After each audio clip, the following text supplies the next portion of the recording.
Sawadee krap. Hello and welcome to a Singaporean in Chiang Mai. We survived the earthquake from Mandalay. Chiang Mai was spared, only minor damages so far, and none of the condos were deemed unsafe. Some will need repairs, but they are still structurally sound. In the last video, I shared about hunting for a property. I was looking for a ready-built house that is all ready to move in. But fate had it that I ended up in an empty plot of land. In this video, I shall run through the various design thoughts leading to the final house that was built. The red outline is my plot of land, about 20 meters by 20 meters. It is not an exact square and some parts are narrower.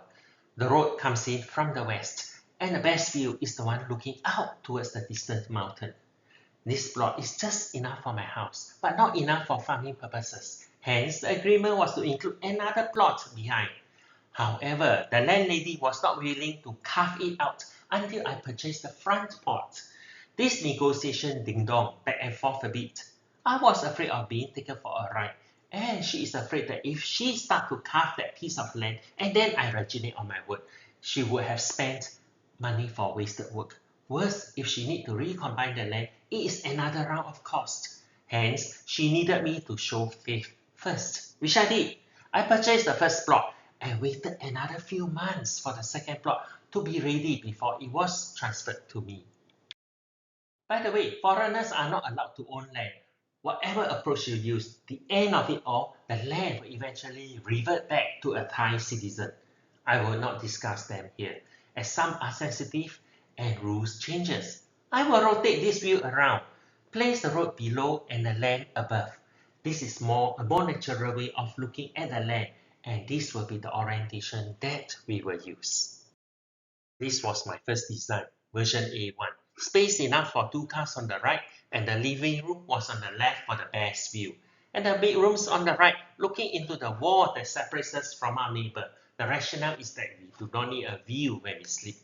During our house hunting, I was inspired by a design that separates the living from the bedrooms and having the entrance cut right straight through to the backyard.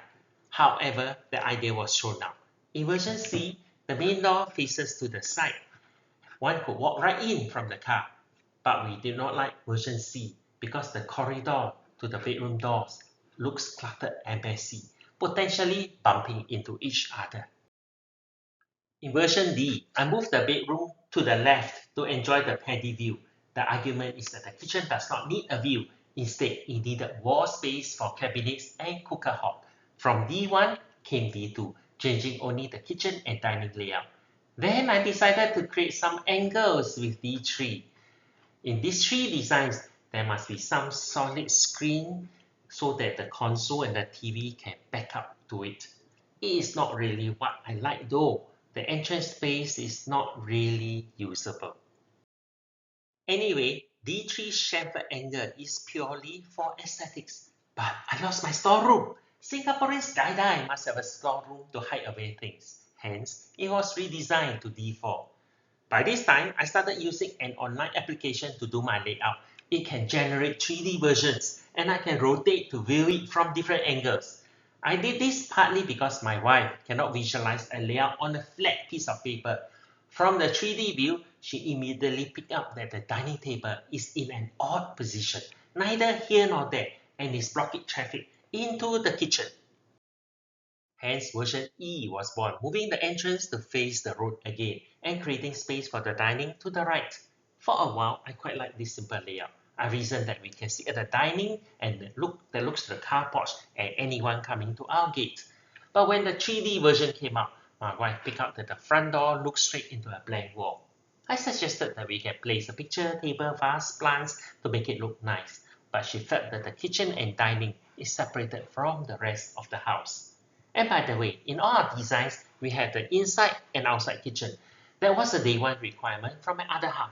The idea is to do all the frying outside and also to eat outside whenever possible instead of hiding indoors. E was rejected, and my wife has a new requirement. The indoor kitchen, dining, and living room must be together to give a sense of space. It can be either L or a big rectangle.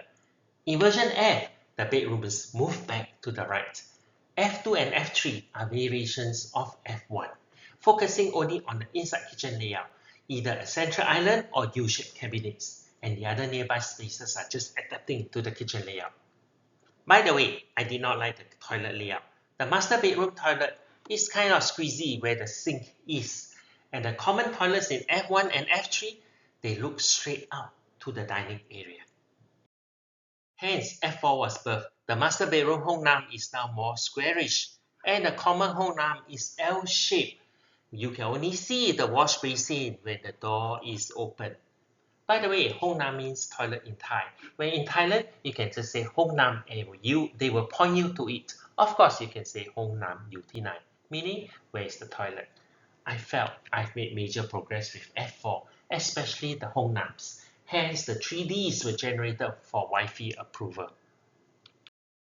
Actually, all was going well, but I was bored. It was around late January, early February, and we had planned to stay in Singapore till March for two reasons. Air tickets were expensive during the Chinese New Year period, and the second block of land was still not processed yet. It took almost 3 months before the official administration was completed. During that time, I decided to explore a split level design, just for fun.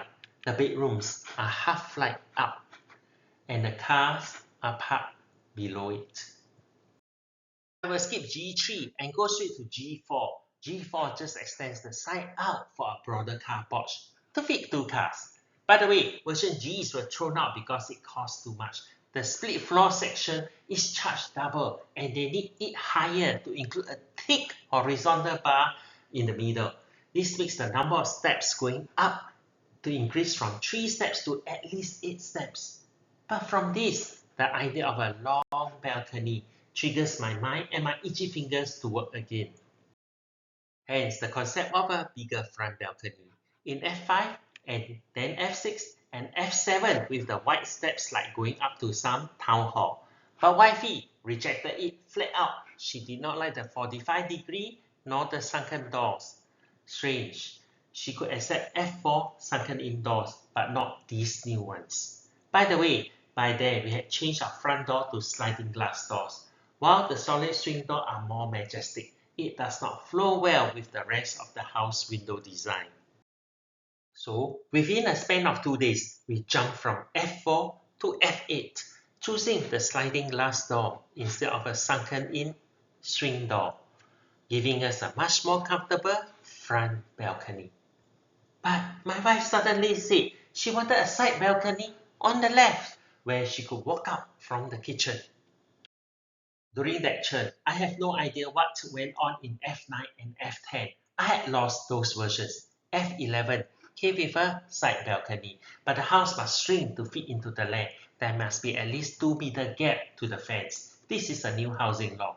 And one major change that we end up with is a simple inside kitchen and an island that doubles up as dining. By doing away with the dining table, we save a lot of space. This was the version that we used to talk to several contractors. Hence, I also came up with a map that breaks down the house to square blocks. The total living space is 107 square meter, but they like to include other spaces that uses cement and tiles. That is another 34 square meter.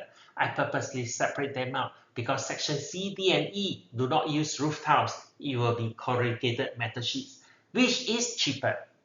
Wow, so much details. Yes, otherwise they will quote me a much higher price. And more details were included. Double wall on the section that faces the sun. This will keep the inside of the house cool. I also asked for an outside shower. This is an open shower and it's meant for me to wash away the dirt after marking around the garden. Just when I thought that F11 was the last one, F12 came along. The left side was shifted in by 1 meter. There were also some minor adjustment. I needed to make sure I convey the changes clearly to the contractor. Well, it was kind of late, and the fault is mine. He has already gotten his architect to do a 3D rendering. And it looks good. So we apologized to him, and since the changes were minor, there was no need to do another 3D drawing. This back view has the outside shower for dirty old me. But my wife suddenly said she wanted her bedroom to be in front. I warned her that people can look in. but she wanted to look out to the paddy fields and the mountains. That's why we have F13. But I suddenly discovered that the common toilet way behind is impractical. Hence, F14 moved both toilets together again. This was how it was in the first A1 design. Folks, this is the absolute final layout. The floor space did not change much. Hence, the contractor was okay with the original fee. The architect proceeded with the official blueprint and had it submitted to the land office. This was done in February while we were still in Singapore. It took another month plus before the submission was approved. Things move slowly here in Thailand. One need to be sabai. Along the way, while the house was being built, my wifey again did not like some part of the house. Thank goodness the contractor was okay for the changes as those sections were not built yet. Most of the changes were at the outside kitchen. In F14R2, the side steps were included for her to go down. And after much debate and undocumented changes, F14R3 moved the steps here. If I captured the in-betweens, this would probably be R10. And finally, we moved the washing machine down and settled on R4. This minor R revision happened after my wife was physically standing on the cement structure.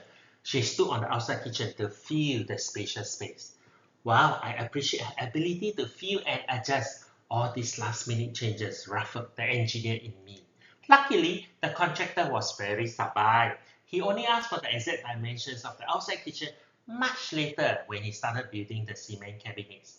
By which time, we were no longer looking at these drawings, but were marking them out on the physical structure itself. As mentioned at the beginning, we survived the earthquake. I use the word survive because it was massive. I was at home and I felt like my house had turned into a boat and it was in the middle of a stormy sea. My entire house was swaying left and right, up and down, and all this large movement lasted 1 minute. But at the end of it, my house did not suffer any cracks. Thank God. Guess the foundation of my house was earthquake resistance. We shall look at the unique construction approach in the following videos. Till then, see you in the next session. Jagan, says Chana. I am glad you watched till the end. If you enjoyed this video, please give me a thumbs up. It will help me tailor my future videos better. Do subscribe to my channel to keep updated. It is called Singaporean in CM. Have a nice day.